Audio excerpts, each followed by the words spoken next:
கடவுளின் அன்பும் அமைதியும் கிறிஸ்துவின் அருளும் தூய ஆவியின் நட்புறவும் உங்கள் அனைவரோடும் இருப்பதாக. இயேசு கிறிஸ்துவில் பிரியமான பாசத்திற்கினிய சகோதர சகோதரிகளே, ஒவ்வொரு நாளும் ஒரு இறை வசனம், இறை திரு வசனம் என்ற தலைப்பிலே இந்த நாளில் சிந்தனைக்கு சங்கீதம் 65 4ஆம் வசனத்தை ஆவியானவர் தியானிக்கும்படி செய்கிறார். 4ஆம் வசனம் இப்படியாக சொல்லுகிறது: நீர் தேர்ந்தெடுத்து உம் அருகில் வைத்து கொள்ளும் மனிதர் பேறு பெற்றோர்.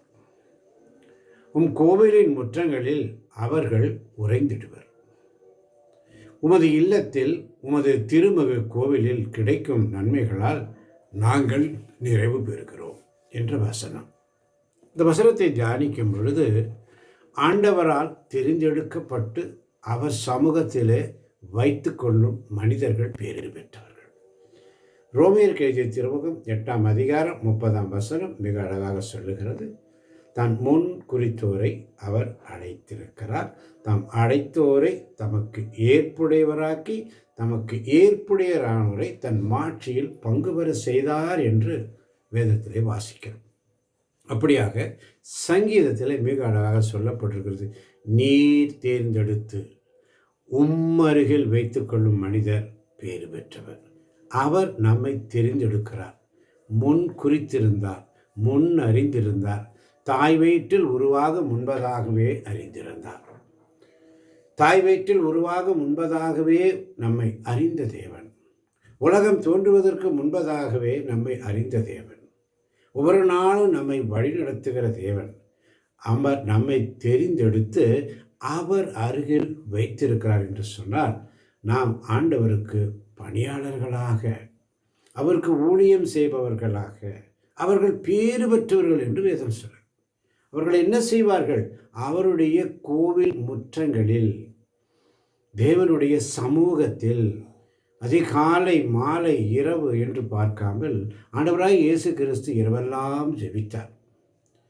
எனவே நாம் அவருடைய கோவில் முற்றங்களில், இறை வேண்டல் இடங்களில், சபையில், ஜபத்தில், ஆழத்திற்கு வர வேண்டும்.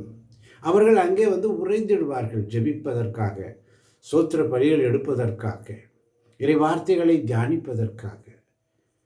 அவருடைய இல்லத்தில், ஆண்டவரால் தெரிந்து கொள்ளப்பட்ட அந்த இல்லத்தில், அங்கே கிடைக்கும் நன்மைகளால் நாங்கள் நிறைவு பெறுகிறோம் என்று சங்கீதக்காரன் அழகாக சொல்லுகிறார். திருவள்ளாசிரியர் அதை விளக்கமாக சொல்லுகிறார். எனவே நலத்தால், ஆண்டு முழுவதும் அவருடைய நலத்தால் நம்மை முடிசூட்டுகிறார். என் மகனே மகளே, இதோ ஆண்டவரால் நாம் முன்குறிக்க பெற்றிருக்கிறோம். அவர் நம்மை அழைத்திருக்கிறார். அவர் அவருக்கு ஏற்புடையவராக்கியிருக்கிறார். அவருடைய மாட்சியில் பங்கு வர செய்வதற்காக நம் ஒவ்வொருவரையும் அழைக்கிறார். அழைக்கின்ற தேவன் பெயர் சொல்லி அழைக்கிறார். ஆண்டுடைய ஊழியத்தை செய்வதற்காக, நற்செய்தியை பரப்புவதற்காக, நற்செய்தியின் பணியாளர்களாக, உடன் பணியாளர்களாக, ஆண்டவருக்காக நாம் நம்முடைய நேரங்களை பார்க்காமல், ஆண்டவருக்காக ஒரு சில மணித்துளிகள், ஒரு நாளைக்கு ஒரு வசனத்தை, இறை வார்த்தையை தியானிப்போம். நாம் வாசித்தால் போதாது, நம்முடைய பிள்ளைகளுக்கு கற்றுக் கொடுப்போம். நாளை அவர்கள் வாலிப வயதிலே அவர்கள் தங்களுடைய பிள்ளைகளுக்கு கற்றுக் கொடுப்பார்கள். எனவே ஒவ்வொரு நாளும் இந்த மாதத்திலிருந்து இறை வார்த்தையை தியானிக்கிற பிள்ளைகளாக வாழ ஆண்டவர் நம்மை அழைக்கிறார். எனவே அவர் தேர்ந்தெடுத்து அவர் அருகில் வைத்து கொள்ளும் மனிதர்கள் ஆகிய நீங்களும் நானும் பேறு பெற்றவர்களே.